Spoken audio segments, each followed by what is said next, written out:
You have him in a tier of his own. Yes. At guard. Right. And I think a lot of NFL teams are evaluating this the same way.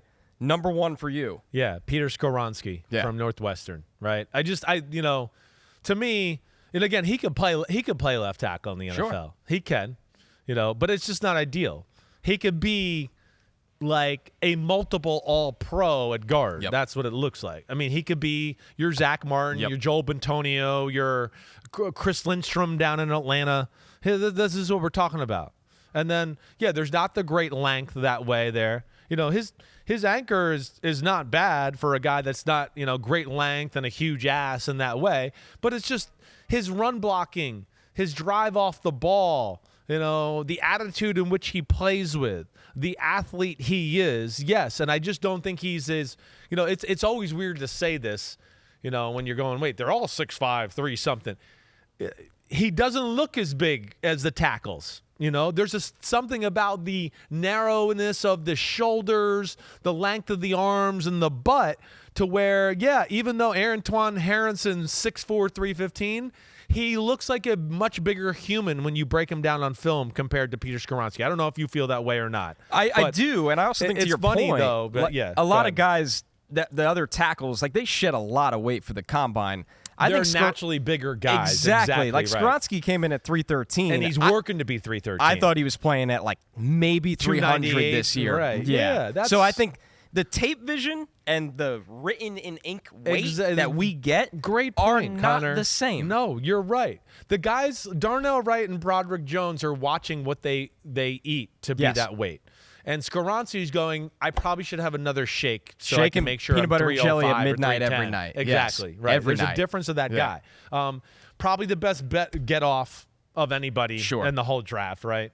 And not only like good get off, but like great job pad level, like you talked about before. Always low, always driving, right? An elite athlete in all areas. I mean, it doesn't matter. Great feet to adjust on the fly. Really can do whatever he wants in that department at a high level. He's a no-brainer type of player. I mean, it's high floor, high ceiling. His power is real. Aggressive hitter. Incredible leg drive on contact. He can play left tackle, but it's not ideal. Arms are not long enough. Not big enough overall, man. He is the perfect guard. Has all the tools to be the perfect guard. Second level, like I talked, ideal, all of that. And his technique, even at tackle, was very good. I mean, it really was. He's in good positions almost all the time. He's a can't-miss prospect, and as I said, he's Zach Martin-ish, Joel Bentonio, whatever, but definitely a top 20 pick. I'm with you. I wrote master of his craft when it comes to technique. He's perfectly in sync with his base in his hands.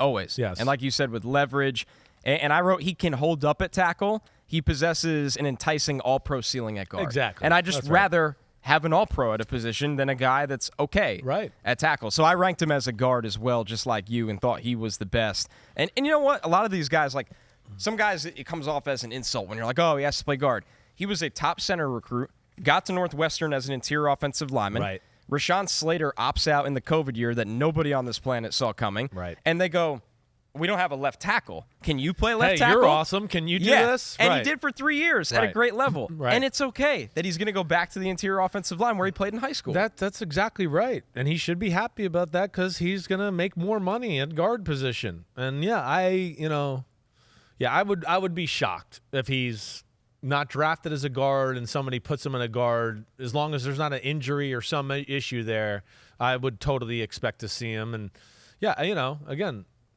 It's a different human at left tackle. Left tackles are like Neanderthals out of a cave. Like in a world of big men, left tackles are the biggest. And that's where he's a little different. But, man, athletic and powerful and, and a little bit of a smaller package for an offensive lineman. And this guy's awesome. Here's one for you. Yeah. How early can you take a great guard prospect? Gosh. Well, like, I'm not opposed in the 4, 5, 6 range. I thought he was that good. You think he's up there? And I don't think he'll go there. Right. But I mean, Chris, looking at my board, I had him as the 5th best player in the draft. Well, I wrote down 5 to 15. Sure, right? okay. So that's what I wrote down. I wrote top 15, 5 to 15, somewhere in there. I will say I'm not sure he's not as good as Quentin Nelson was, right, coming out. I agree. But it's not too far off. And Quentin was, the number 6 pick of the draft? Somewhere in there. I think he's as good as Elijah Vera Tucker was. Okay, sure. Coming out, Navy T went in the top 15. Sure, yeah, exactly right. So. I would be shocked if he's still on the board past 15. Yeah, me too. So yeah, I definitely see it that way too, Connor. Yo, thanks for watching, homies. It's the off season, but there's no off season for us here at Unbuttoned.